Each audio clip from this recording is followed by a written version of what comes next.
it's about end-time praying. Nasa last days na po tayo, kaya kailangan po natin talaga na maintindihan kung ano po ba yung napakahalaga na dapat gawin ng isang katulad po natin as a Christian who believe in Christ Jesus, that we give our life having our connections with the Lord, having our communications with Him. So, umpisan po natin the positions of this parable. Ang kalagayan po nitong talinaga na ito na sa ating po ay inaral ng ating Panginoong Jesucristo ay aral pa rin hanggang sa panahon po natin ngayon. Preceded by a verse about Christ's return. Ito po yung pinasimulan, ito pong Luke chapter 18. Pinasimulan po itong talata na ito tungkol sa pagbabalik ng ating Panginoon. And with the verse about Christ's return. At tinapos din po ito sa pagbabalik ng Lord. So, ibig sabihin po dito po yung pinapakita po sa atin, consolidated with the truth about Christ coming. So, pinagtitibay po ito. So, ibig sabihin po nito, talagang pinatibay itong talata na ito na ang Diyos ay babalik. Amen. Kaya nga naman po, sa last part nung binasa po natin, the verse 8, ang sabi po dito, ngunit pagdating ng anak ng tao sa daigdig na ito, may makikita kaya siyang mga taong nananalig sa kanya. So meaning, meron pa kaya mga Kristiyano na matyaga pa rin manalangin pagbalik ng ating Panginoon. Kaya nga, ito po yung napakagandang aral na pag-aaralan po natin. It is a parable for our time. Ito po yung talinhaga o kwento ng ating Panginoong Jesucristo na sa panahon din po natin ngayon. Okay. How shall we pray in the last days? Paano po ba tayo mananalangin sa mga huling araw? Ito na po kasi nasa huling araw na po tayo. Kaya nga hindi po pwede na wala tayong ginagawa pagdating sa Panginoon. Kaya nga we must prepare our spirit before the coming of Christ Jesus. At kung hindi ka pa nakakapaganda at wala ka pagbalak na maganda sa pagdating ng ating Panginoon, ay napakalaki pong problema po talaga yun. Bilang mga Kristiyano, kailangan alam na po natin ito at nauunawaan natin itong mga bagay na ito. How shall we pray in the last days? Unang-una, prayer instead of painting. Kung bagay marang hindi po tayo marang lagi napapagod, nawawala na ng pag-asa, kung bagay parang halos nawawala na yung ating lakas ng loob pagdating sa mga bagay sa buhay po natin, because the last days coming with trouble. Talagang itong panahon po natin ito, it is the time of chaotic. Napakagulo na po talaga ng mundo po natin ngayon. At hindi na po natin makikita talaga yung kapayapaan.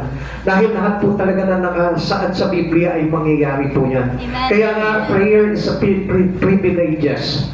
Napakahalaga po dito, napakalaking privilege po sa atin ito bilang mananampalataya. Kaya mayroong panalangin for us to recognize the things from God. Amen. Kasi marami pong iba, halos hindi na po nila nauunawaan yung mga nagaganap Basta tumaas yung gasolina, ay, ang mahal. Tumaas. May bigmaan po sa ibang bansa sa gitnang silangan. Sasabihin po nila, ay, may bigmaan. Ang gulo. Buti na lang sa atin, wala. Ganun po yung mga pananaw na naman po nila. Nakala po nila lahat ng bagay, it is natural thing. Yes, it is true. Pero gusto ko po na malaman po ninyo, sa atin bilang mga Kristiyano, nakakaunawa ng mga bagay na ito, there is always a prayer. At yung prayer na yun, doon din po tayo kukuha ng lakas, doon tayo kukuha ng kaalaman, kaunawaan sa mga bagay na nangyayari po sa atin. Sapagkat ito po'y pakikipag-usap natin sa ating Panginoon. Amen. It is maybe your private conversation with the Lord, or a public conversations to the Lord, or a corporate conversations to the Lord. Napakahalaga po nito mga bagay na ito. Amen. Kaya nga yung panalangin, hindi winawag din po yan. Kaya lang, kapag tayo po ay walang panahon pagdating sa Panginoon, absolutely mahihirapan po talaga tayo manalangin. Amen. Dahil yung business po natin sa mundo pong ito, hindi po yan magtutulak sa atin sa mga espiritual na bagay. I tell you frankly, na walang sino mang tao dito sa mundo na ito na busy, abala sa lahat ng mga bagay na makasalibutan na nagkaroon ng puwang sa puso niya ang manalangin ng tapat sa ating Panginoon.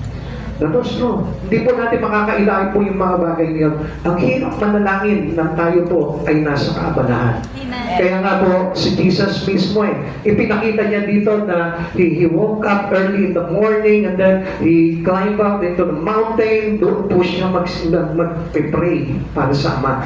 So kung mapapansin po natin dito, humahanap si Jesus ng tahimik na pagkakataon para manalangin. Amen. Ayaw niya nung kumbaga parang maaga na, may araw na, ayaw niya na pagulo pag mananalangin siya. Look at this. Minsan tayo, pagod po tayo sa lahat ng mga ginagawa natin sa mundo po na ito. Pagod tayo sa trabaho, sa pag-aaral, sa pamilya, sa mga bagay na ginagawa po natin sa araw-araw. At paano pa po makakapasok yung privilege ng panalangin natin? Kaya nga ang Diyos mismo nangungusap na sa atin, pero hindi pa po natin naririnig. Why? Because wala tayo ng personal na komunikasyon natin sa Panginoon We lose that privileges. We lose that prayer, the importance of prayer in us. Kaya nga po, sabi po dito, Luke chapter 18 verse 1, isinalaysay ni Jesus ang isang kalinaga upang ituro sa kanila na dapat silang laging manalangin at huwag mawalan ng pag-asa. How many Christians today have lost their hope already? Ang dami. Maybe dito sa oras na ito, mayroon na nawawalan ng pag-asa. Mayroon na nawawalan ng lakas ng kalooban nila.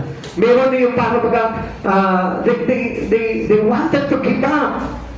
Mayroon na pong ganyan. Kaya nga po, papansinin natin, alam niyo kung bakit nangyayari po yung bagay na yun? It is because you lose the privileges of prayer. Amen. Tinatagal po natin unang-una yung ating komunikasyon sa Panginoon, yung ating pakikipag-usap sa Lord. Hindi na po nabibigyan po ng panahon sa buhay po natin yun. Minsan, nagre-relate na lang po tayo into corporate prayer in the church. Yung pong prayer po natin dito, once a week, hindi po makakatulong po yan dahil minsan gusto ng Lord talaga meron kang personal communication with Him. Amen. Yung personal mo na pakikipag-usap sa Kanya. Kailangan din po natin yun. Para nang sa ganun, ipaalam sa iyo ng Diyos kung ano po ba yun talagang kailangan po natin. Kaya sabi niya po dito, dapat silang laging manalangin at huwag mawalan ng pag-asa.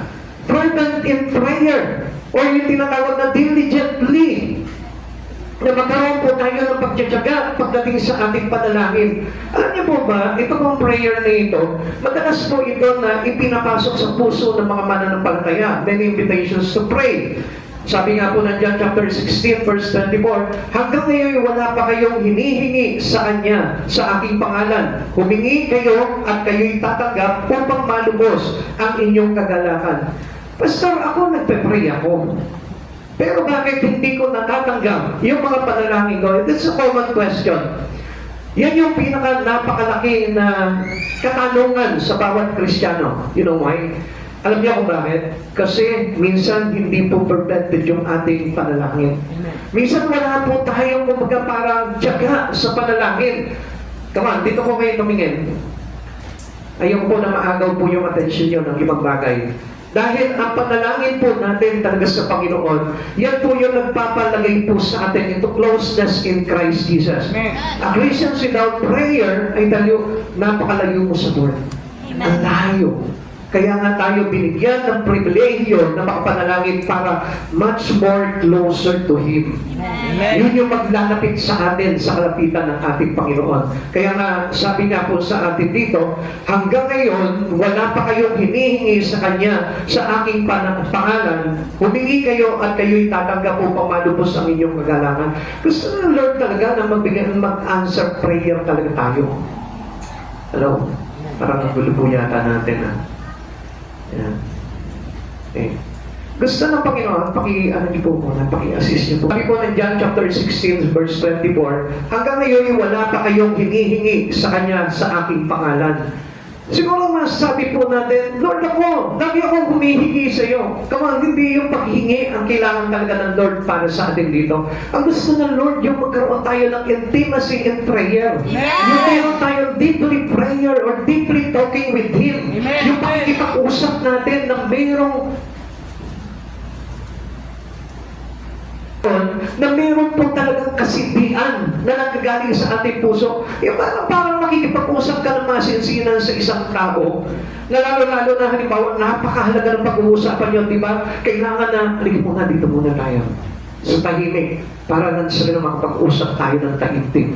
Yun yung hinahanap sa atin ng Panginoon. Yung intimacy in our prayer. Kasi kung talagang tayo po talaga mayroong halaga sa atin ng Panginoon, tayo po mismo, susuluhin natin ang Panginoon sa bawat pagkakataon sa buhay natin. Dahil alam natin, Lord, you are the most important things in my life. Amen. Alam ko na kung wala ka, Lord, wala sa isa yung lahat ng mga bagay na ito. Alam niyo, kaya ko minsan, marami po sa atin nagkakamali in prayer. Akala natin, prayer na matatawag yung ating mga pag-usan, pero hindi po pala nagkakaroon ng pribilehiyo sa buhay natin. Yung panalangin na yun, which means, hindi tama ang ating panalangin.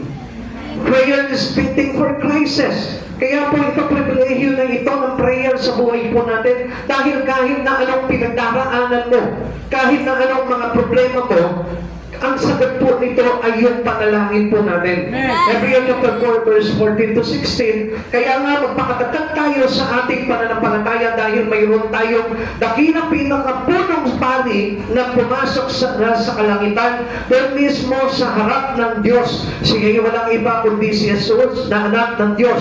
Ang ating pinakapunong pari, ito ay nakakaunawa sa ating mga kahinaan sapagkat tulad natin, tinukso siya na sa lahat ng paraan, subalit kailanman hindi siya nagkasala. Kaya huwag tayong magatubiling lumapit sa trono ng mga baging Diyos upang makamtap natin ang habag at pagpapala na tutulong sa atin sa panahon ng ating pangangailangan. Tingnan niyo po yan, ha?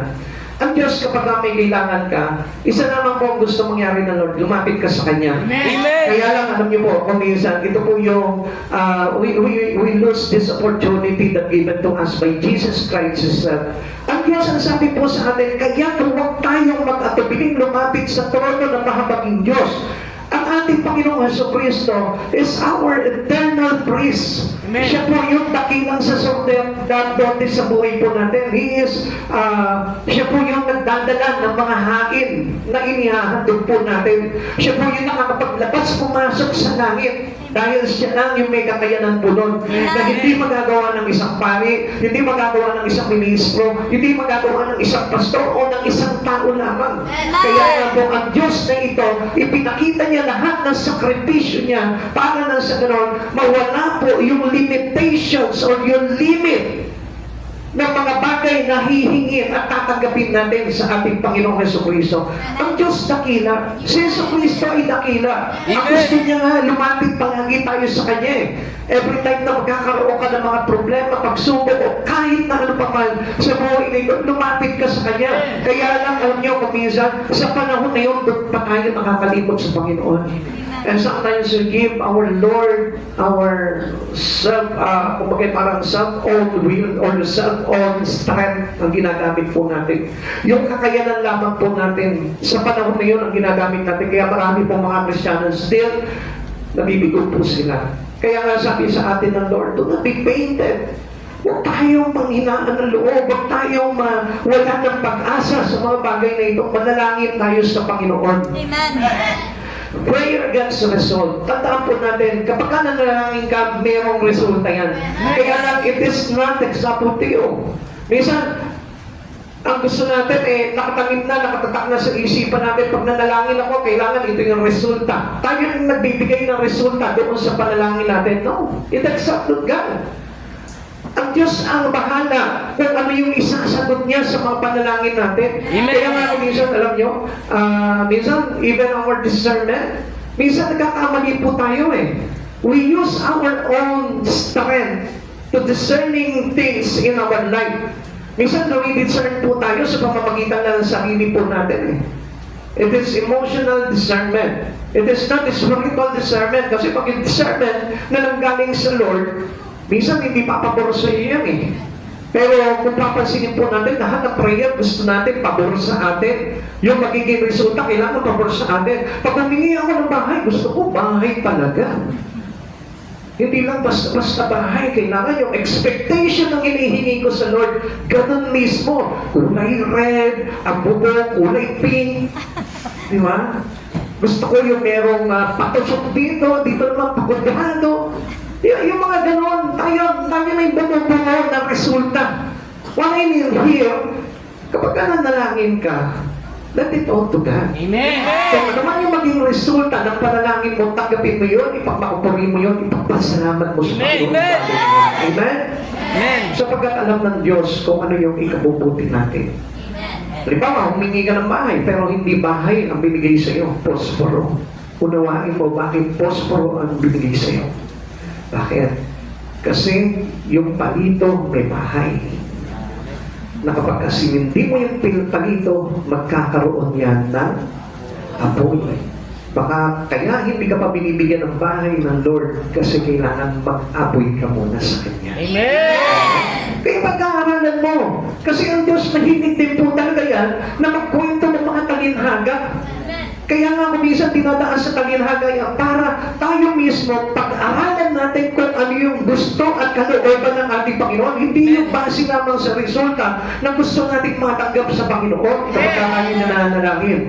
Sabi po ng 1 John chapter 5 to 11 to 15, at ito ang patotoo, ipinagaloob sa atin ng Diyos ang buhay na walang hanggan. At ito yung makakamtan natin sa pamamagitan ng kanyang anak. Kung ang anak ng Diyos ay nasa isang tao, mayroon siyang buhay na walang hanggan. The result of our prayer is life eternal. Hindi yung mga bagay lang na gusto natin. Lord, nananalangin ako ng bahay. Bakit hindi mo ako binigyan ng bahay? Eh, yung pala yung bahay na inilalaan sa iyo ng Lord is mansion in heaven. Amen. Di ba? Kumisa, ano ba naman yan, Lord? Eh, tatakbo ka pa sa Lord eh. Bahay, gusto ko bahay. Ang tagal ko na nangumupahan. Ang tagal na tumutulo ng bubungan ng inuupahan namin. Gusto ko naman magkaroon ako ng sarili kong bahay. Pero ang hindi mo alam, ang nilaan pala sa iyo ng Lord, yung bahay nandun sa kanyang kaharian. Yung bahay sa piling ng kanyang ama rin. Amen. Kaya nga kapatid sa Panginoon, dapat na lagi nating unawain na ang resulta nito ay doon sa buhay na walang hanggan. Every prayer has a good result. Amen. And not only the result here on this land, but there in heaven. Amen. Kaya gusto ko po na maintindihan niyo po yun. Kung ang anak ng Diyos ay nasa isang tao, mayroon siyang buhay na walang hanggan. Ngunit kung wala sa kanya ang anak ng Diyos, ay wala siyang buhay na walang hanggan. So what does it mean? Na kahit answer prayer ka, kahit hindi matugulin ng Panginoon yung prayer mo, hindi ka pa rin magsasawa sa kakapanalangin. Hindi ka pa rin magsasawa sa kaka-church mo. Hindi ka pa rin magsasawa sa pagsamba mo sa Panginoon. Why? Because the result was known by all na doon natin tatanggapin. It is not only the result of your prayer here.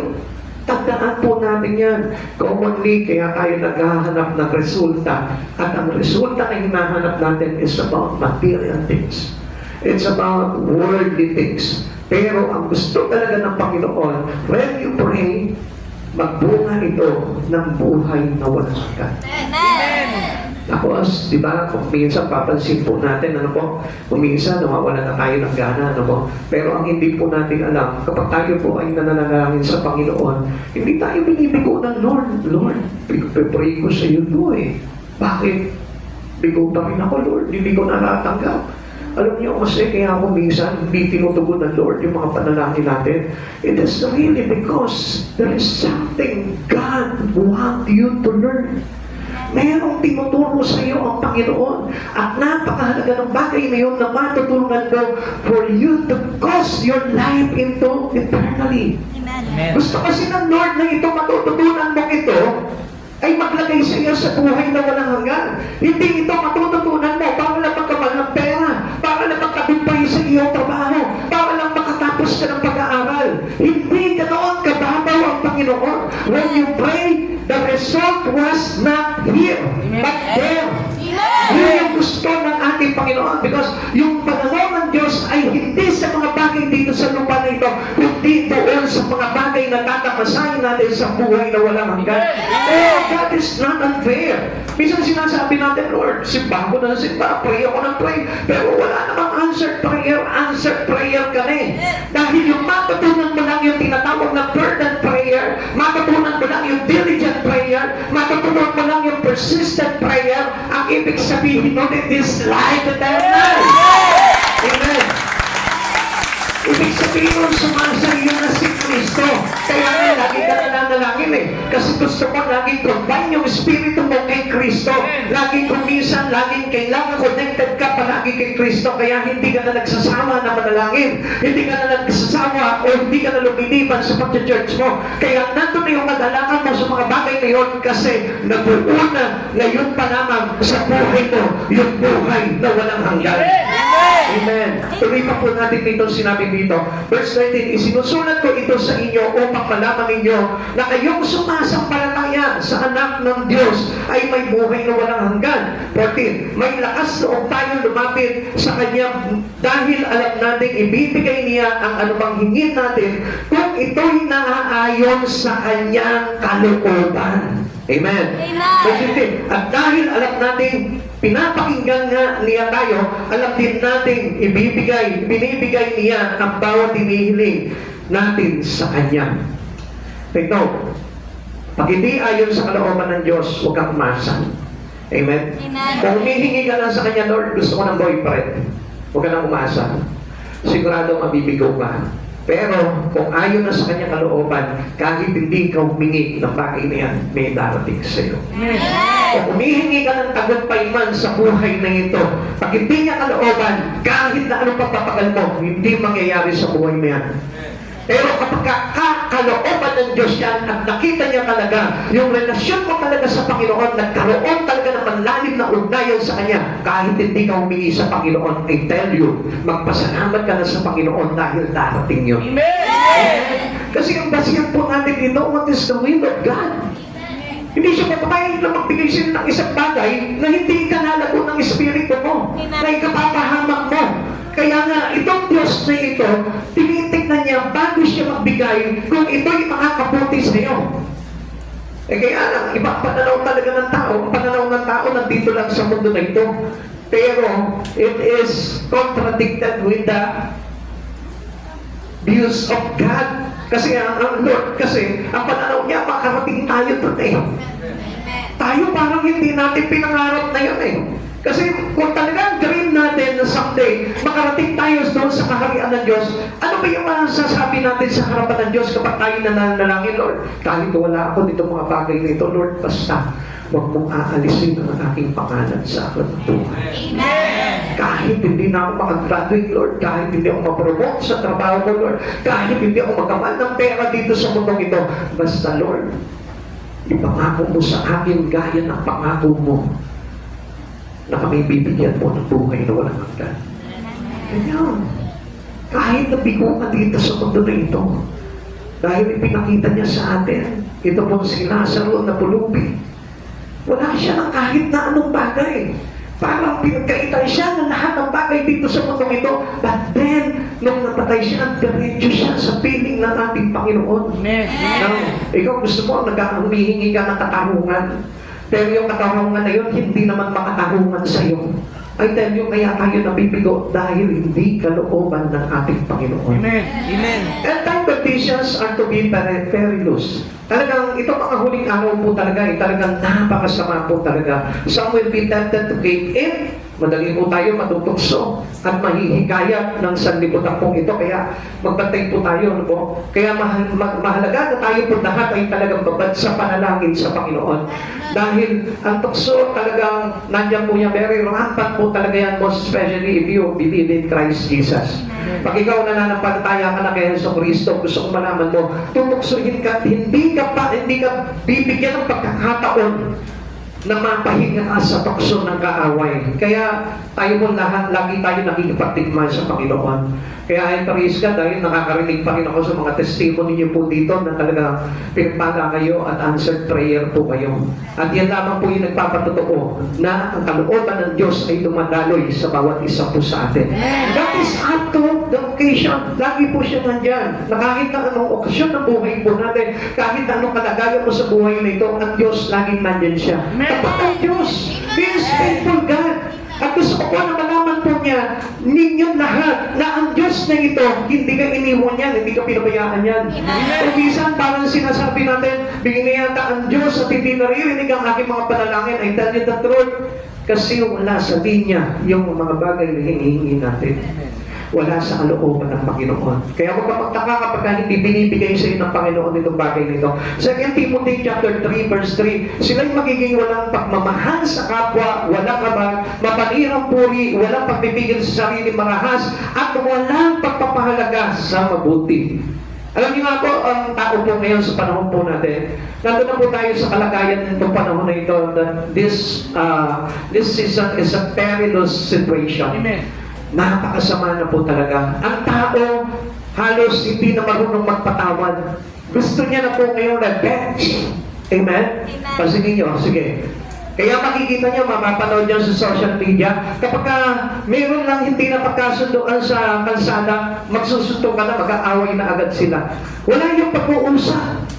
Kaya nga ang tao ngayon, hindi na makita talaga yung totoong forgiveness. Bakit? Kasi ang gusto nila, it is revenge.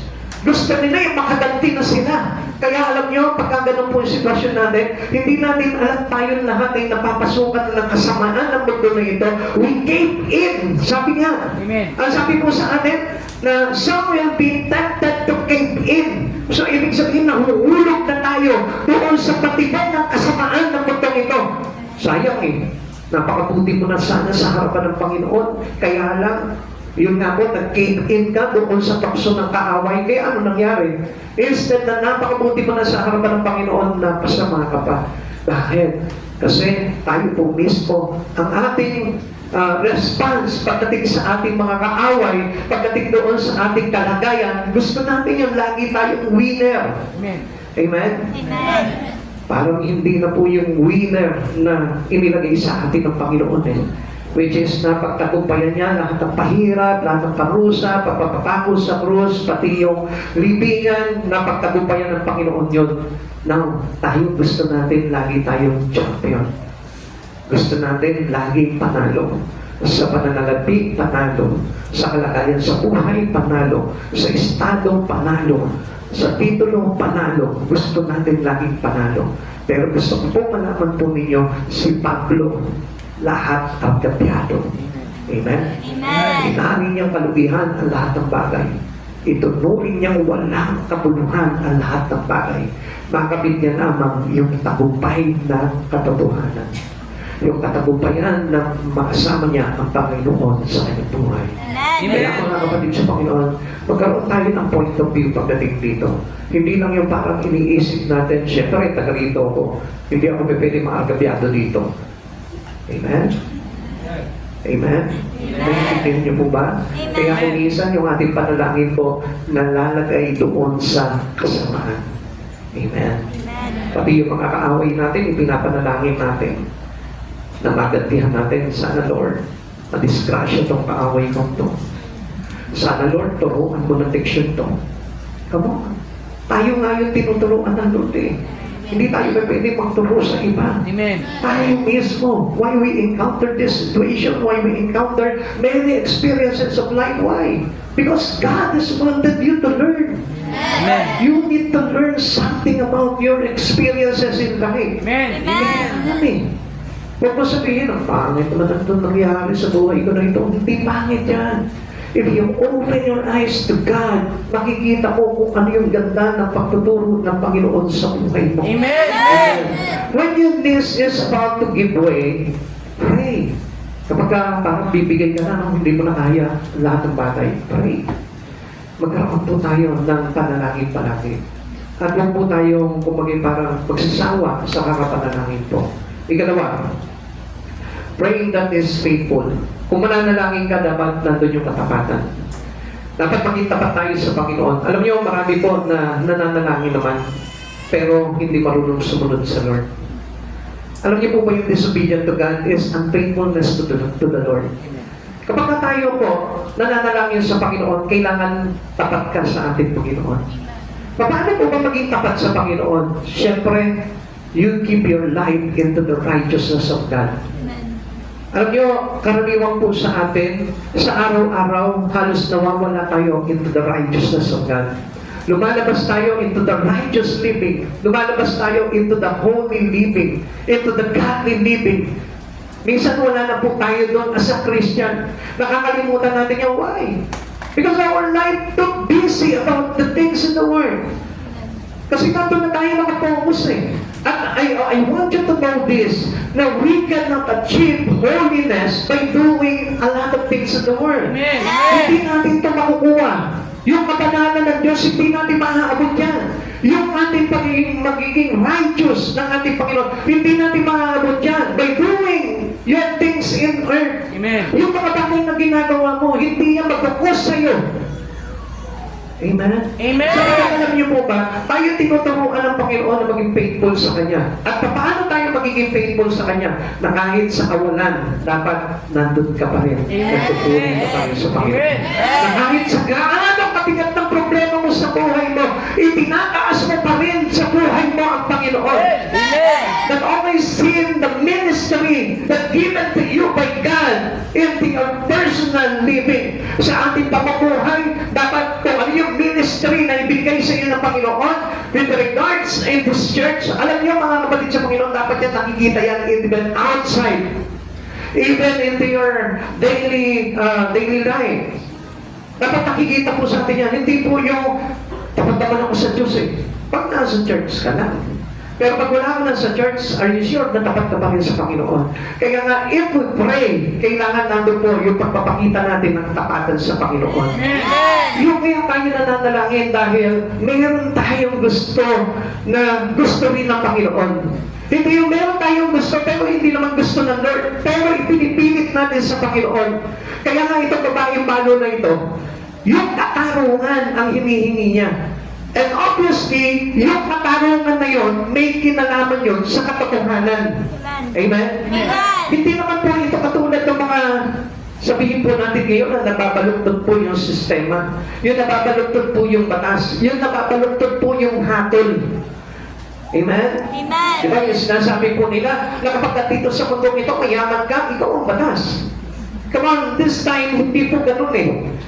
Ang pinapakita ng Lord dito, na kapag humihingi ka ng katarungan, even doon sa pinakamasamang hukom, ibibigay pa rin sa iyo kung marunong kang manalangin. Amen.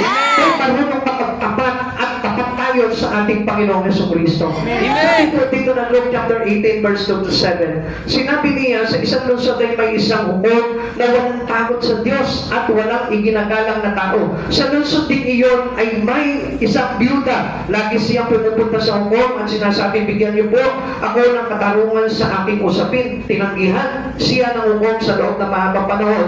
Ngunit nang magtagal ay sinabi ng hukom sa sarili, kahit ako yung walang takot sa Diyos at walang iginagalang na tao, ibibigay ko na ang katarungang inihingi ng biyudang ito, sapagkat lagi niya ako ginagambala at baka mainis pa ako sa pupunta niya rito.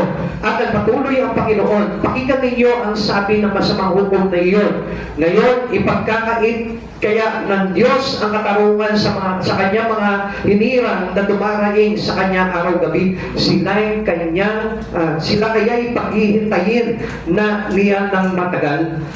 Tingnan niyo po ito ha. Pinakita po dito mayroong masamang hukom na napilitan pa rin magbigay. Siya kahit pilit yun, nakuha niya pa rin yung katugunan doon sa kanyang panalangin. Alam niyo kung minsan, yung bagay na hinihingi natin, hindi makatarungan. Kaya kahit na anong tagal, pagpapagal natin sa prayer, hindi binibigay ng Lord. At sa isang banda naman, minsan may katarungan ka nga na hinihingi talaga sa Panginoon, pero hindi pa rin binibigay. Bakit? Kasi madali kang bumigay. Madali kang bumigay. Madali kang sumuko. Amen? Amen. At kung minsan, yung panalangin natin is evil. Ano? Sometimes you pray in evil way. Minsan may masamang hangarin yung panalangin po natin. Doon sa panalangin natin, nawawala yung katapatan natin. And obviously, as a servant of God, as a child of God, dapat na makita po natin nandun pagiging righteous in our prayer. Amen. Amen. Hindi ba yung Lord, turuan niyo itong mga tao na ito, Lord. Lagi na tayo nire-reject nito, Lord. Paulanan niyo ng asupay. Ikaw agad yung humatol. Lord, ayoko na makita yung mukha ng kapitbahay namin na hindi nagbabayan. Ha? Lord, ikaw na gumawa ng paraan para lumayas na sila. Ang pangit eh. It was evil. Yung prayer natin, hindi nagiging matuwid. Hindi nagiging tama yung panalangin natin. Kaya nga, sabi ng Lord, yung prayer natin dapat may katapatan. Amen. Kung ano yung kalooban ng Panginoon, yun po yung dapat na maisambit din natin sa panalangin po natin. Amen. Amen. At Roman reader come to an unjust judge. Lumapit po siya, no? Pero gusto ko po na malaman po ninyo, yung contrast po nito, mayroong masamang hukom, pero napilitan ka rin magbigay. Doon po sa babaeng palo, and how much more, our God is not unjust. Ang Diyos natin matuwid. Ang Diyos natin mapagbigay. Ang Diyos natin makabagin. Amen. Paano tayo mismo ay tatanggihan ng Diyos na ito kapag hindi tama yung hinihingi mo? Amen. Kapag hindi makakabuti sa iyo yung hinihingi mo, huwag kang umasa. At ipagpasalamat mo pa sa Panginoon na kapag hindi binigay sa inyo, sapagkat hindi angkop sa iyo yung bagay na hinihingi mo. Dahil alam ng Lord kung ano yung makakapagpahamak sa iyo. Alam ng Lord kung ano yung makakasira sa iyo. Alam ng Lord kung ano yung makakapagpawalay sa iyong relasyon kay Jesucristo. Kaya hindi niya binibigay yun. Amen. And in response to an answered prayer, ano dapat natin gawin? Magpasalamat ka sa Lord. Lord, salamat. Hinatulan mo ako ng matuwid. Amen? Amen. That was the judge of God into you, a righteous judge. Amen. Amen? Kasi ang Diyos natin matuwid eh. Kung humatol siya, matuwid. Kung humatol siya, laging tama. Amen. Amen? Hindi po yan kung maghahatol sa iyo nang ikapapahamak na kundi ang hatol sa iyo ng Panginoon ay yung ikaliligtas mo. Kaya alam niyo, ang problema ko na maraming tao ngayon matigas ang ulo na ipinipilit pa rin nila yung gusto nila na wala doon sa katwiran ng Diyos at wala sa yung katapatan nila sa ating Panginoon. Amen. Amen. Amen. Sometimes we act as if He were unjust. Parang minsan nakala natin na ang Diyos na ito hindi makatarungan eh. Lord, kung ikaw makatarungan ka, di sana hindi ako mahirap ngayon. Kung ikaw makatarungan ka, di sana hindi ako nag-fail sa school, sa trabaho, sa pangarap ko. Kung ikaw makatarungan ka, Diyos, di sana wala akong karamdaman ngayon. Lahat ibinato natin sa Panginoon. Simply, you know your sin. And that sin is separate us from God.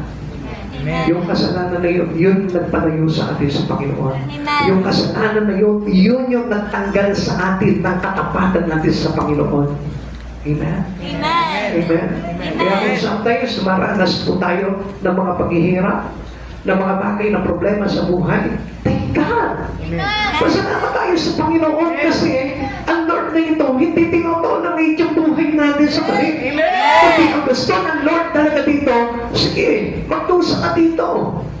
Pero, just win that battle. Gusto ng Lord magtagumpay ka doon. Matuto ka doon sa mga experiences mo yun. Para lang sa ganon, maging matuwid yung mamumuhay. Amen. Hindi tayo nagiging tapat sa ating Panginoon.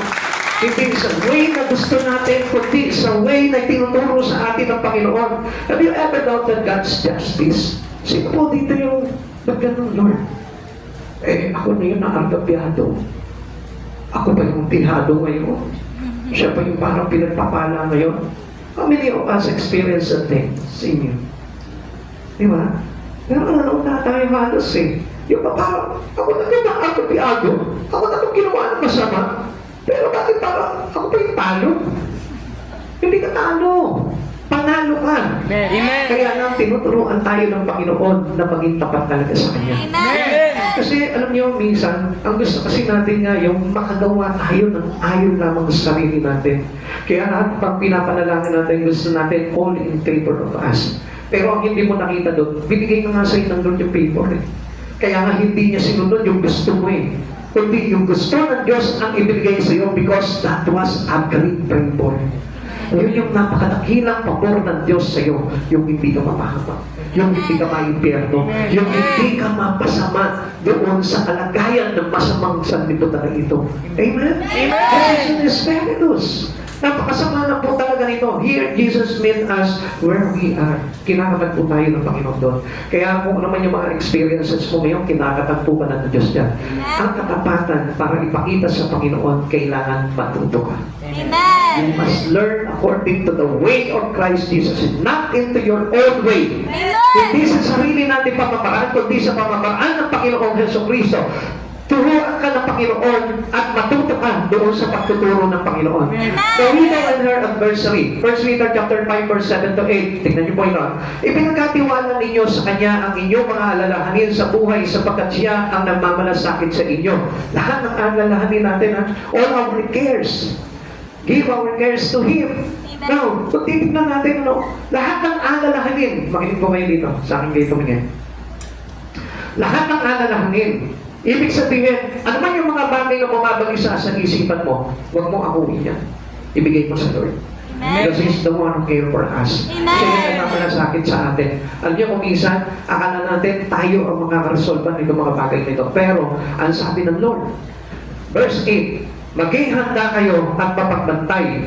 Ang diablo, ang kaaway ninyo ay parang leyong umaatungal at aalig-aligin na naghahanap ng malalapat. Alam niyo po ba, it is, tawag po dito ay pain.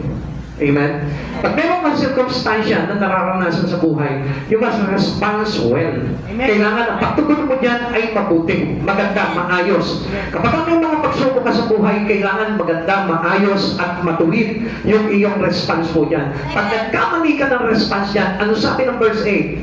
Kaya nga, maganda kayo at mapagbantay. Be sober and vigilant. Sapagkat ang diablo ka ng iyong kaaway ay parang layong umaatungal. Gusto kasi ng kaaway na ito, mahulog ka sa bitat. Sa bitat ng problema mo. Sa bitat ng karamdaman mo. Sa bitat ng kaguluhan mo. Kaya tingnan niyo, marami pong tao ganito, kapit sa patalim. Amen? Amen. Eh, sino ba kumapit sa patalim na hindi nasugatan? Hello? Amen? Lalo na kung two angels serve yan. Pag kumapit ka dyan, doble hiwa rin yan. Pero pansinin nyo, maraming Kristiyano pumapasok sa pain ng kaaway pagdating sa mga ganitong bagay. Minsan, alam nyo, hindi katulad po dito, yung balo po dito, na pinapakita po dito, na humingi ng katarungan sa hukbo, katarungan talaga ang hinihingi niya. Hindi maling katarungan. Marami po sa atin ngayon, kasi, ginagamit po yung mga bagay na katusuan o kasalanan para lamang po sila magaman sa buhay na ito. Sometimes we ask God, Lord, pagyamanin mo naman kami. Tapos may nakitang lalaki, abang. Bigla na lang susuglaban yung mga bagay ngayon nang hindi naman nakaayon sa kalooban nila. Kaya napapahamak. O kaya naman may nakita po silang trabaho, negosyo, o kung ano man. Pinasok, hindi pinag-aralan, hindi inupuan, at hindi ipinanalangin sa Panginoon, kaya napahamak. Maraming bagay po sa atin, napain po ang kaaway. Kaya nga, sabi ng Lord, ipagkatiwala niyo sa akin lahat ng inyong alalahanin. Amen. Kapatid, ilan po sa panahon po natin ngayon na hindi na po nagtitiwala sa Panginoon? Ilan po sa atin ngayon na nagtitiwala na lang sa sarili natin lakas? Ano sabi sa atin ng Lord? Trust in the Lord with all your heart and not lean on unto your own understanding. Huwag sa sarili mo. Amen. Kasi kung minsan pinipilit natin yung isang bagay. Kaya ano nangyayari po sa atin? Hindi tayo natutulungan tuloy ng Panginoon. And supposed to be the help of God. He is our present help. Amen. Lagi yung kanyang tulong ay nakalaan po sa atin. Kaya mga kapatid sa Panginoon, gusto ko po na malaman po ninyo, mayroon tayong kaaway na in every circumstances in life, nandyan nakasawsaw palagi ang kaaway. Dahil gusto ng kaaway na ito talagang ipagsak po talaga tayo. Now, ito po yung balot sa Biblia. One is weak and needy. Para tayo po yan Pinapakita po sa atin kasi yan, it illustrates our own life. One for whom God's intervened. Alam niyo po ba, na kapag mayroon kang hinihingi sa Panginoon, gusto ko malaman mo, hayaan mo pakialaman ng Diyos yung buhay mo. Amen. Marami po sa atin nanghihingi sa Panginoon. We pray a lot to God. Pero, Lord, huwag mo papakialaman yung buhay ko. I want the answer to my prayer, but not to intervene my life. Minsan sinasabi natin sa Lord, Lord, mananalangin ako sa iyo kasi kailangan ko ng ganito. Pero, kung tuturuan mo ko, i-correct mo ko, itutuwid mo ko, huwag. Amen? Hindi na kayo nakasagot. Mahirap kasi yung sitwasyon Alam niyo, yun ang katotohanan. ang Lord, kaya ka binigyan ng pagsubok sa buhay para tumawag ka sa Kanya. Amen. At sa pagtawag mo, kailangan tama yung ating magiging pagtawag. Kung minsan kasi, ang nangyayari po sa atin, we are weak and needy, pero parang mas malakas ka pa sa Diyos. Amen? Di nyo napansin yun? Lord, ito talaga yung kailangan ko, Lord, I know! Alam ko to, Lord, ito makakabuti sa akin. Eh, ba't hindi binigay sa inyo, Lord? Amen? Amen. Ba't hindi natin balitan yung pagkakataon, Lord? Balik tayo. Diyan ako sa trono mo, dito ka. Kasi ako na nakakaalam eh. Kung ano yung makakabuti sa akin eh. Now, tell me, sino nakakaalam dito na makakabuti sa kanya? Ha? Meron po ba? Wala, ano? Kasi nakakala natin makakabuti lang sa atin, Lord. Gusto ko yung mga katulad ng yaman ni Pacquiao. Yun ang alam, akala natin makakabuti sa atin. Pero ang hindi natin alam, it is not righteous. Amen. Dahil kung sa'yo ibinigay yon, baka mamaya hindi lang boxing ang pinasok mo. Baka binoxing mo na lahat ng kapitbahay mo. Amen? Amen? Amen? Kaya mga kapatid sa Panginoon, kaya minsan hindi tayo tinutugon ng Panginoon kahit nandun tayo sa kahinaan natin, nandun tayo sa mga pangangailangan natin. Kasi hindi tama. At kung dumating man yung mga bagay na yun, allow God to intervene in your life. Kaya mapakailaman ng Lord. Hindi ba yung parang, alam niyo, marami po sa panahon natin ngayon, hindi na natitinag eh. Amen? Nakita niyo yung puno na yun, ang laki ng kamay, no? No? Pero parang hindi tinuturo niya, hindi ko matinag to. Diba? Parang tinuturo niya, hindi ko matinag to eh. Turo mo ngayon yung katabi mo yan. Hindi sa taas. Yan. Turo mo. Sa palagay mo magpapatinag sa Lord yan. Ha? Eh sa'yo lang, hindi matitinag yan eh. Hello? What do I mean here? Marami sa atin. Ang Diyos na ang kausap natin, pero hindi ka pa natitinag. Hello? Tama mo ba yan? Sinasasabi pa rin, marami sa atin, binawalan na ng Panginoon, pero hindi pa rin natinag. Marami sa atin, tinuruan na ng Panginoon, pero hindi pa rin natuto. Marami sa atin, tinawag na ng Panginoon, pero hindi pa rin pumunta. Marami sa atin, kinaid na ng Lord, inakay na sa liwanag, pero nanatili pa rin sa dilim. Now, tanungin natin ang sarili natin. Ako ba ay handa na magpakialam sa Panginoon? Hello? Gusto ko po na tanungin nyo sa oras na ito yung sarili nyo. Handa na ba ako na pakialaman, Lord, ang buhay ko? Minsan, marami pong taong handa silang magpakialaman ng Diyos, pero may area, a certain area in your life, Lord, do not touch me. Amen? Do not touch this area of my life. Para tayong no limit hungry. Amen? Touch me not. Huwag mong papakialaman itong bagay na ito. Huwag mong sasalingin itong parte na ito. Kundi, Lord, baka mabigaw pa sa akin. Can I hear say amen? Hindi na maka-amen. Ano kasi tumatagos talaga sa puso yun eh. Kasi pag sinabi ng Lord, anak, gusto kita. Gusto ko ibigay mo sa akin ang todo yung buhay mo. Lord, may binubuhay akong pamilya. 3 pamilya ko, Lord. Sabay ka bata. Baka mawala yung isa, Lord. Kasi pag nawalan ako ng trabaho, Lord, hindi ko na masusustentuhan. Bato-bato sa langit at tamaan. Tinuturuan ka ng Diyos. Amen? Amen. Pinigyan ko dyan sa dulo. Hallelujah. Pakisigaw nga, praise the Lord. Praise the Lord. Yan. Lahat tayo may kahinaan tayo. Lahat tayo may pangangailangan tayo. Pero doon sa kahinaan na yon at pangangailangan natin, gusto ko malaman mo, gusto ka pakilaman ng Lord. Amen. Kung ano yung mga sufferings mo ngayon, pinapakilaman ng Diyos yan.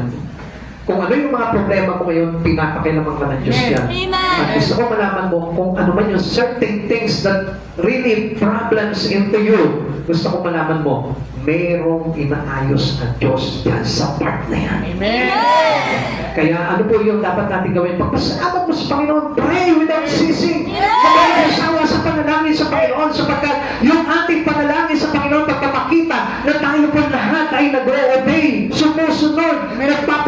sumusuko sa Panginoon, tayo sumusuko sa Panginoon. At gusto ko po na malaman mo kung ikaw ay merong papasalamat sa Panginoon, Lord, pakilaman mo buhay ko. Amen.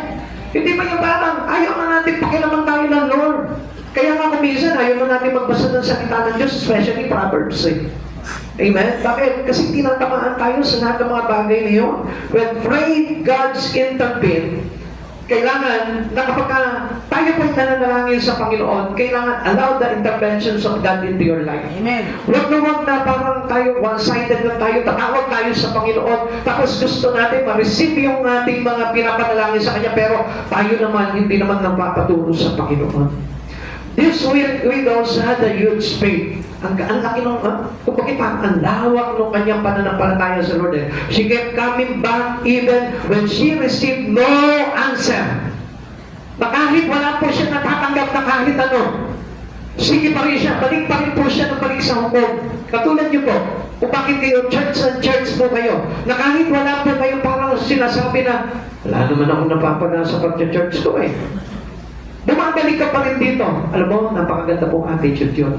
Lalo na kung dadagdagan mo ng Wednesday, yung iyong pag-church. Mas maganda po yun. Lalo na kapag hinandog mo yung buhay mo sa Panginoon, na sinabi mo sa Lord, Lord, ikaw na mag-aari sa buhay ko. Alam mo ba, napakaganda po nun. Dahil sabi nga sino ba tayo sa harapan ng Panginoon? Tayo yung isang maruming basahan lamang po. Pero gusto ko po na malaman po ninyo, ang Lord mismo, kapag mayroong kang malawak na pananampalataya sa Panginoon, babalik-balikan mo ang Diyos sa buhay mo. Kaya hindi na bumabalik yung ibang mga Kristiyano sa Panginoon, it is because of no faith in God. Wala silang pananampalataya. Kaya nga kung minsan, baliwala sa kanila lahat ng mga bagay na ginagawa nila. Baliwala ang panalangin, baliwala ang makinig sa salita ng Diyos, baliwala ang pag-church. Why? Because of a little faith they have. At yung faith na po yun, hindi pa makapagpatinag man lang ng mga problema niya sa buhay. Kaya mga kapatid sa Panginoon, huwag mong iiwanan ng Lord. Lagi mo kasama palagi ang Lord sa bawat oras. And the result, the judge granted her request. Alam mo, kapag ka laging binalik-balikan mo ang Panginoon mo, kahit na malayo ka, kahit sabihin mo, sabi nga po, nung kapatid natin, nagbabayad na po siya papunta dito sa bayan, it is good na. Pagpapakita yun ng napakaganda ng motibo mo para makapag-church ka lang. Amen. And I tell you the truth, mas hinahangaan ng Panginoon yung mga nagsasakripisyo. Pagdating para sa pagpapakalan ng Diyos sa kanyang buhay. Hindi mo ba yung minsan nag-iisip ako sa church ba? Ano kaya kalagayan to?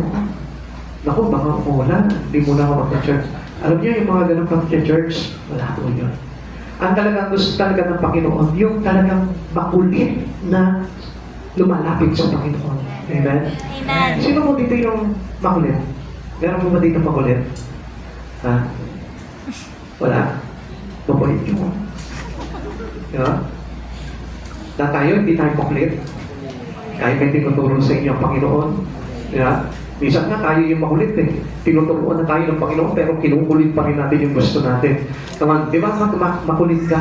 O sige na, para matapos ito, sige na. Diba? Hindi nyo na-experience yun? Yung mga anak nyo na nangungulit sa inyo, bibili ako ng ganito na, bibili ako ng ganito. Tumingin ka na. Iiyak ka na. Tumingin ka. Ay, ganito na, sige, bili mo na. Di ba? Hindi nyo na-experience yung gano'n? Ha? Hindi? Dahil kasi mababait kayo. Sana kumita kayo ni Lord. Sabi nyo, mabait na kayo eh. Di ba? Yung ang lagi mong init. Listen, makinig kayo dito. Anong hindi makulit? Lagi mo nga inaaniya mag-church, ayaw mag-church. O di makulit. Amen? Ha? Amen. Tama mo ba yun? Amen. Yung lagi mong pinapupunta sa church ng maaga, ayaw pumunta ng maaga, di makulit. O taas ang kamay. Taas ang kamay ng mga umaamin. Pagpalain kayo ng Panginoon, kung maamin kayo na lagi kayo late. Amen? Amen? Amen. O, sabihin mo sa katabi mo, huwag ka na makulit. Huwag ka na makulit. Sa panalangin ka dapat makulit sa Panginoon. Amen? Amen. Para makareceive po tayo ng ating mga prayer and request pagdating sa Panginoon, dapat maging makulit tayo sa panalangin sa Kanya. And last, number 3, praying that will found when Jesus comes. Ang tanong dito, kung ngayon pa lamang, come on, listen. Kung ngayon pa lamang po, sa panahon na ito, wala ka ng sipag sa panalangin, pagdating kaya ng Panginoon, maratnan ka pa kaya na nananalig sa Kanya? Ang sabi po dito, shall He find faith on the earth? Mayroon pa kaya siya makikita na tapat sa ating Panginoon? Luke chapter 18 verse 8. Sinasabi ko sa inyo, agad niyang ibibigay sa kanila ang katarungan. Ngunit sa pagbabalik ng anak ng tao, may daratan pa kaya siyang mga taong may pananampalataya. If you are truly believe in Christ Jesus, you must keep on praying. Lagi ka mananalangin. Walang mananampalatayang totoo kay Kristo na hindi marunong manalangin. Na walang ginawa kundi mag-cellphone na mag-cellphone. Walang ginawa kundi makinig lang ng sound. Walang ginagawa kundi maglaba, magluto, mamalantya, mamalengke, o kung ano man yung mga bagay na kabalahan sa mundo ito. I tell you, kailangan may prayer ka. Amen. Dahil sabi po dito, kailangan madatnan po tayo ng Panginoon na matuloy. How many of us right now still pinopursue niya pa rin yung bagay na natututunan niya sa Lord? Halos hindi na po natin makita ngayon sa panahon na ito. Dahil if you learn a lot of things in God, yun yung magmamanifest na sa buhay mo. Bakit marami pa rin galit pa rin sa Lord? Bakit marami pa rin galit pa rin sa gawain ng Diyos? Bakit marami pa rin against the will of God in their life? Pati yung kanilang pamumuhay is against the will of God. Yung kanilang pagkatao against the will of God. Bakit meron pa rin pang ganun? Kung tayo po ay talagang mananampalataya ng Panginoon sa Kristo. If you are truly believers of Christ Jesus, kailangan makita ka ng Diyos hanggang sa pagbabalik niya na yung katapatan mo. Tatanungin kita sa oras na ito, asan yung katapatan mo? Nakilord ba? O nandito sa mga bagay sa mundo na ito? And this is how it goes. Na pagdating ng Panginoon, yun ang hinahanap niya. Yung katapatan ay nasa Kanya. Amen. Yung Kanyang pag-asa ay nasa Kanya. Yung Kanyang kapaliparan, yung Kanyang tagumpay ay nasa Kanya. Wala sa mga bagay na ito. Questions that is not answered. Ito yung kadalasan na hindi masagot-sagot ng tao. Even we as a Christian, hindi ito masagot ng tao na ako ba talagang totoo, tapat na ako sa Panginoon. Hindi masagot ng sarili po natin. Why? Kasi we know that we are lack of many things in God. Marami tayong mga bagay na pagkukulang sa Panginoon. Yung pag-church nga lang natin minsan hindi pa po natin maibigay ng todo yung buhay at sarili natin sa Panginoon. Yung panalangin natin, yung prayer night natin, minsan, isang beses na sa isang linggo, hindi pa nagagawa. Amen? Kaya nga, I tell you, madagdag kaya tayo ng Panginoon na tayo pa rin ay tapat. Kaya mga kapatid sa Panginoon, let us study our life, our faith in God. Pag-aralan po natin palagi, yung bantayan natin palagi, if we are truly believers to Christ Jesus. Sabi nga po ni Spurgeon, if such faith is to be found, Jesus is the one to find it. Kung talagang tayo po talaga matatagpuan na nananampalataya sa Panginoon, gusto ko po malaman po ninyo, kakatagpuin ng Panginoon sa uling araw. Ito yung sinabi po ni Spurgeon. Sabi niya, kung ang iyong pananampalataya sa Kanya ay talagang kakatagpo-tagpo, pagbabalik ng Panginoon, ikaw yung unang-unang kakatagpuin ng Diyos. Amen. Bakit? Because He wants that faithful servant of Him.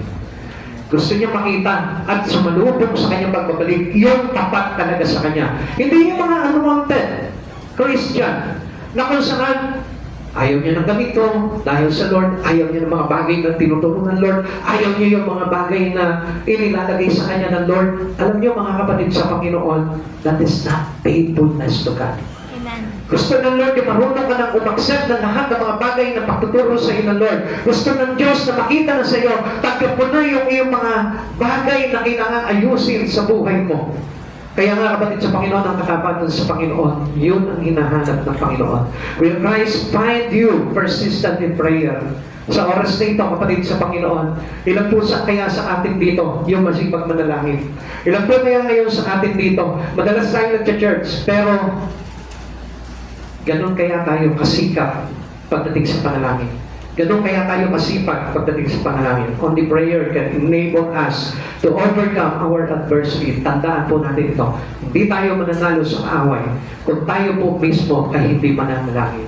Now, paano ka mapupunta sa kalwalhatian ng Diyos pagdating ng araw, pagbabalik ng Lord, kung hindi ka magtatagumpay sa away? The battle needs to win our adversary. Kung hindi mo mapagtatagumpayan itong aaway na ito na nagliligalig sa buhay mo, I tell you, papaano ka mararat ng Panginoon na tapat sa Kanya hanggang wakas. Kapatid sa Panginoon, gusto kong malaman mo, ang katapatan sa Panginoon ay yung umiistang talaga pagdating sa Lord. Yung laging nakarelay ang buhay niya sa Panginoon, and without his own strength. Hindi dahil sa lakas niya, hindi dahil sa kakayanan niya. At sa oras nito, kapatid sa Panginoon, gusto ko po na malaman po ninyo. Kung tapat ka talaga sa Panginoon, matututo ka na sumunod sa Panginoon. Kung tapat ka sa Panginoon, matututo ka na gawin kung ano yung mga bagay na matuwid at kaayon-ayon sa ating Panginoong Jesucristo. At sa oras nito, kapatid sa Panginoon, maging masipag ka sa lahat ng bagay na itinuturo sa iyo ng Lord. Maging masipag ka, maging sa panalangin mo. Huwag ka pipitiw sa panalangin mo. Pag may problema ka, pagsubok, kaguluhan o kung ano man, manalangin ka sa Panginoon, idulog mo sa Panginoon, and then, huwag ikaw ang magbibigay ng answer. Huwag ikaw ang magbibigay ng kasagutan. Kundi hayaan mo kung ano yung tugon ng Lord, umayod ka doon. Dahil yun ang kalooban ng Diyos. Huwag ka pagpabasi sa kinaiisipan mo lamang. Huwag ka pagpabasi sa damdamin mo lamang.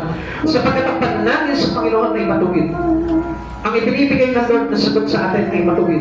Hindi magbibigay ng Lord sa atin ng mga unrighteous answer sa prayer mo. At sa oras nito, kapatid sa Panginoon, just keep on relying on God. And accept the truth. Accept the interventions of God into your life. Kapag mayroon bagay na hindi tinugon sa iyo ang Panginoon, o iba yung pagtugon sa iyo ng Panginoon, ang ibig sabihin niya, pakikialam ng Diyos sa buhay mo yan. Yung nabigo ka doon sa mga pinapanalangin mo sa Panginoon, pero iba yung kanyang tinugon sa iyo, I tell you, magpasalamat ka kasi pinakilaman ng Diyos yung buhay mo para hindi ka mailagay sa anarangin. Kaya sa oras nito, kapatid sa Panginoon, huwag mo tignan yung kawalan. Do not count whatever your emptiness. Count your blessing. Dahil ang ibang blessing ng Diyos, sometimes hindi po obvious yan, sometimes hindi natin nakikita yan, hindi natin nahahawakan yan, pero I tell you, that blessing is great blessing that given to us in heaven. Amen. Dahil sa langit yan. Dahil gusto ng Lord, iprepare po tayo lahat. Masangkapan ka na lahat ng mga bagay na meron sila sa kalangitan. Hindi yung masangkapan ka ng mga bagay dito sa lupa na ito na maglalagay naman sa isang kapahamakan. Minsan, Lord, gusto ko sangkap ng buhay ko kayamanan. Gusto ko pera. Gusto ko mga material na bagay. Gusto ko yung mga magagandang gadget. Sinasangkapan mo ang buhay mo ng kapahamakan. Ang gusto ng Diyos, He responds to your prayer righteously. Kasi righteous judge siya.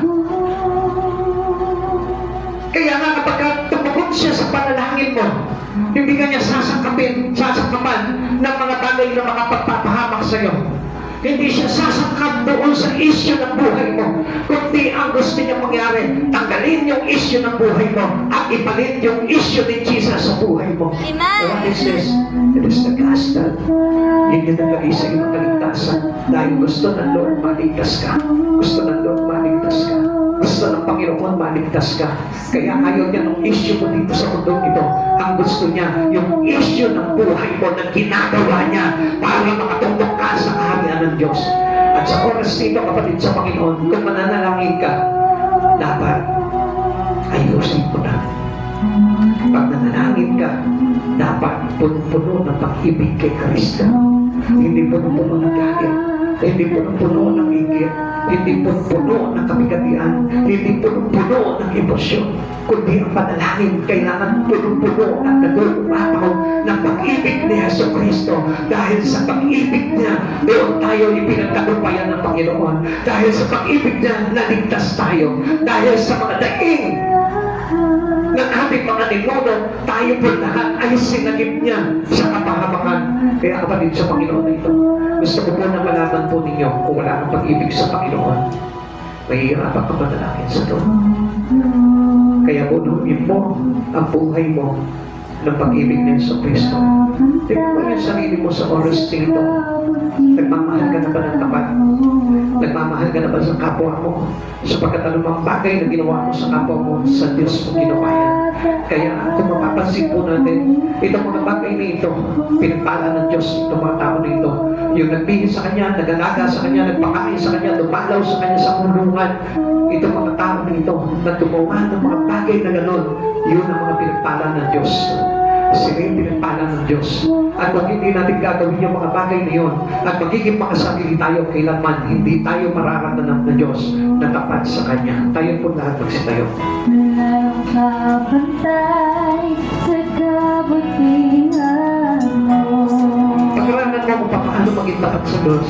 Ang ngalan mo'y Pag-aralan mo kung paano maging tapat ka sa pagsamba mo, sa panalangin mo, sa pag-worship mo, sa attendance mo, sa lahat ng area ng buhay mo. Sapagkat this is the divine intervention of God. Kaya niya gusto na panalangin ka na panalangin sa Kanya. Dahil gusto niya na pakilaman niya ang buhay mo. Dahil gusto niya na tulungan ka. Kaya maraming tao nagsasawa sa panalangin. Dahil kung minsan, kung ano yung mga expectation nila, hindi nila nakukuha. At iba yung binibigay sa kanila ng Lord. Gusto ko malaman mo, mas mahalaga yung binigay sa iyo ng Lord kaysa sa expectation mo na tatanggapin mo katugunan sa panalangin mo. Sa oras ito, unawain mo lahat ng mga bagay na ito. Kapatid sa Panginoon, panalo ka kung nakatuon ka sa banalan at katwiran ng ating Panginoon. Subalit kung ang iyong mga panalangin lamang ay sa mga bagay-bagay lamang dito sa mundo na ito, I tell you, sabi ng Lord, hindi ka pa nananalangin, alam na ng Diyos kung ano yung mga kailangan mo. He knows what He needs. He knows what is goes upon our life. Ano man yung mga bagay na kinakanin natin sa buhay natin, alam ng Panginoon yan. Wala tayong dapat na ikabahalan sa mga bagay na ito. sa lahat ng Panahon, Diyos ka sa amin. Sabihin ng Diyos, dahil nakakilala ng Diyos, ng patuloy sa lahat ng aming mga pagdakit, sa lahat ng aming mga pagdakit, Panginoon. Ikaw ang Diyos, Panginoon, na patuloy na nagkakaroon sa amin ng mga bagay na ito, Lord. Kapag kami, Panginoon, ay maluwaghating kasama mo pag-araw sa iyong kalagahan. Hallelujah.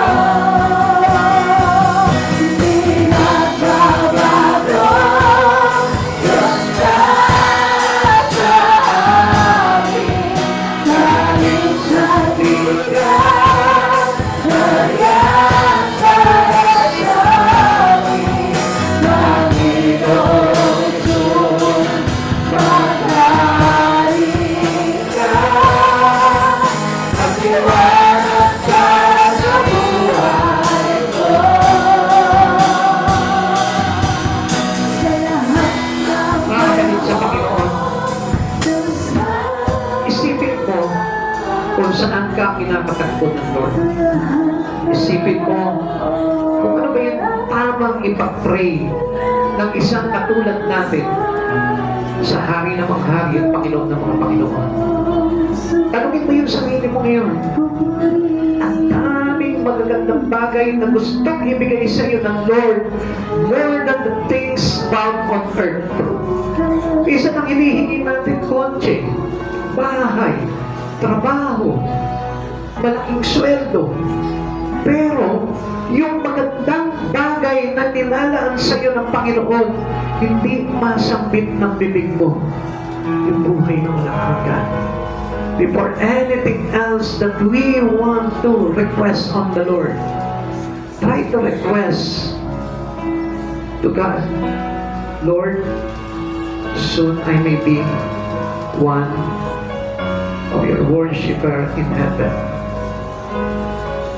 Lord, soon gusto ko mapabilang ako sa paghahari mo. Bakit minsan marami pong mga Kristiyano, marami mga nanampalataya ng Panginoong Yesu Cristo, hindi man lang nanalangin, Lord, Please give me the spirit to serve you, Lord. Bigyan mo ako ng espiritu, Lord, na marunong maglingkod sa iyo, na marunong magpatawad, na marunong sumunod, na marunong magpasakop, na marunong magtapat. At maraming mga Kristiyano sa panahon natin ngayon, halos hindi na humihingi itong mga bagay na ito sa Panginoon. Lord, I want your holiness, your righteousness. Lord, I want it on my family, on my children, on my office, on my school. Lord, sa maging mga kaibigan ko, gusto ko makakilala sila sa kabanalan mo. How many of us today, ganun yung panalangin? At hindi na nanalangin, Lord, please, promote mo naman ako sa trabaho ko. Lord, big salary, mahal na ang mga bilihin ngayon. Mahal na ang gasolina. But still, you ask for a new car. Yung pa rin yung inihingi mo sa Panginoon, Lord, gusto ko bagong kotse, bagong sasakyan, magandang bahay.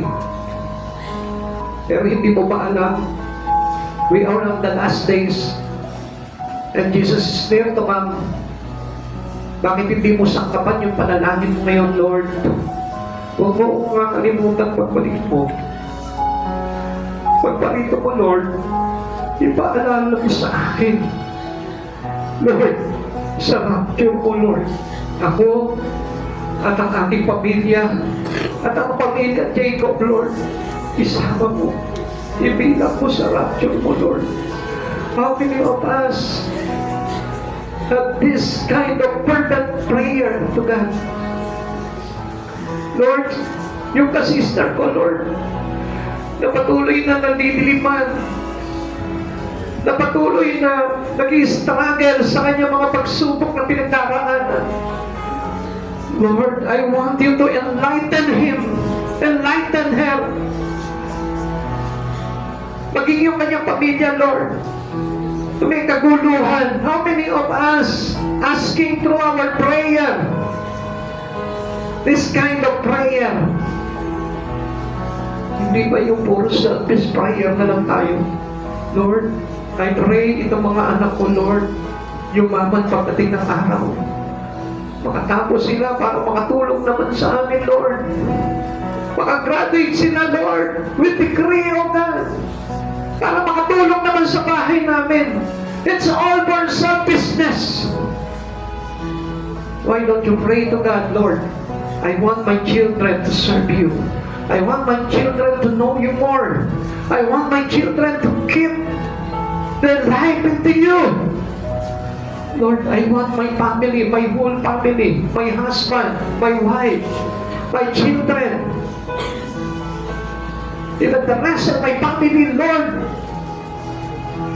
will come to you, O God, to worship, to serve you. Kailan pa natin ipapanalangin itong bagay na ito? Paguli na, nandyan na si Lord. Hindi tayo madatnan ng tapat sa Panginoon. Kaya tayo binigyan ng panalangin para sa ganitong klase ng panalangin. Hindi tayo binigyan ng panalangin ng Panginoon para lang tayo maging greedy, para lang tayo maging sakit. The Lord, bigay mo sa akin lahat ng yaman ng sanlibutan. Bigay mo sa akin yung kayamanan ng sanlibutan na ito. Lord, gusto ko ako yung pinaka maging mayaman. This is a greedy prayer. At alam natin na hindi talaga ibibigay ng Lord sa atin ito. Sa oras nito, kapatid sa Panginoon, kaya magturuan ka ng Panginoon ng manalangin ng wasto para sa pakinabangan ng maraming tao, ng pamilya mo, ng mga kaibigan mo, at ng lahat sa paligid mo. Maging pakinabang yung prayer mo sa Panginoon. Hallelujah. Diyos ka sa amin, sa lahat ng oras, kailan ka sa amin, Panginoon Jesus, magpurihin ka, naghilain ka sa buhay ko. Ay,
Diyos, papasalamat po kami sa biyayang ito, Lord, ng umagang ito.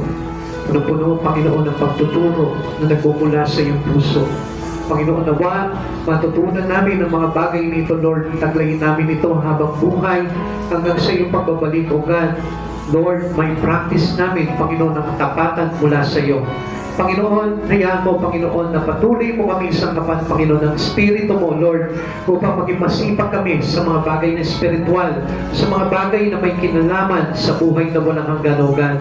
Upang nang sa ganun, Panginoon, hindi po kami mabigo sa lahat ng ito, O God, at hindi po kami malihis ng landas, Panginoon, upang sa pagbabalik mo, Panginoon, ay mapabilang kami, Panginoon, sa iyong mga ipapanik, O God. Panginoon, ingatan mo po, Panginoon, ang iyong mga anak, O Lord, especially yung kanilang espiritu, O God. Kaya mo, Panginoon, not to be deceived by Satan, O God, not to be deceived by the adversary of every Christian, O Lord. Huwag mo pong hayaan, Panginoon, na madaig po kami ng kaaway, O God, at hayaan mo, Panginoon, na maging matatag kami, Panginoon, sa aming pananampalataya sa iyo, Panginoon, hanggang wakas, O God, upang nang sa ganon, Panginoon, ang kaligtasan ay tanggapin ng bawat isa sa amin, O God. Pagpalain mo po, Panginoon, ang family Jacob, O Lord. Pagpalain mo, Panginoon, ang lahat ng mga kapatid po namin, Panginoon, na patuloy po, Panginoon, na tumatangkilik sa iyo, Panginoon, nagpupuri sa iyo, sumasamba sa iyo, Panginoon, sa lugar na ito, Lord. Hayaan mo, Panginoon, na maranasan nila, Panginoon, ang mga plano mo sa kanilang buhay, O God, upang nang sa ganun, O God, Lord, maging pakinabang po ito, Panginoon, sa buhay na walang hanggan. Maraming salamat po, Lord. Pagpalain mo po sila, Panginoon, sa lahat ng aspect ng kanilang buhay, O God. At hayaan mo, Panginoon, na ikaw ang Diyos, Panginoon, na matagpuan nila, Panginoon, sa lahat ng area na ito, O God. Maraming salamat po, Lord, sa aming pag-uwi, O God. Ingatan mo po ang bawat isa. Ligtas po kami makakarating sa aming pupuntahan at makakauwi sa aming mga tahanan, O God. Hayaan mo kamay mo, Panginoon, na mag-aakay sa amin, O Lord. Mag-ingat sa amin, Panginoon. Ang presensya mo, Panginoon, na lagi namin kasama, mahunguna sa amin at hahawi sa anumang mga gawa at mga pakanan ng kaaway, O God. Maraming salamat po, Lord. Balutin mo po kami ng iyong banal na dugo, Panginoon, upang manatili kami sa iyo hanggang wakas, Panginoon. Maraming salamat po, Lord. Sa iyo po namin ibinabalik ang lahat ng kapurihan, karangalan. To God be the highest glory in Jesus' name. Amen and amen. God bless po.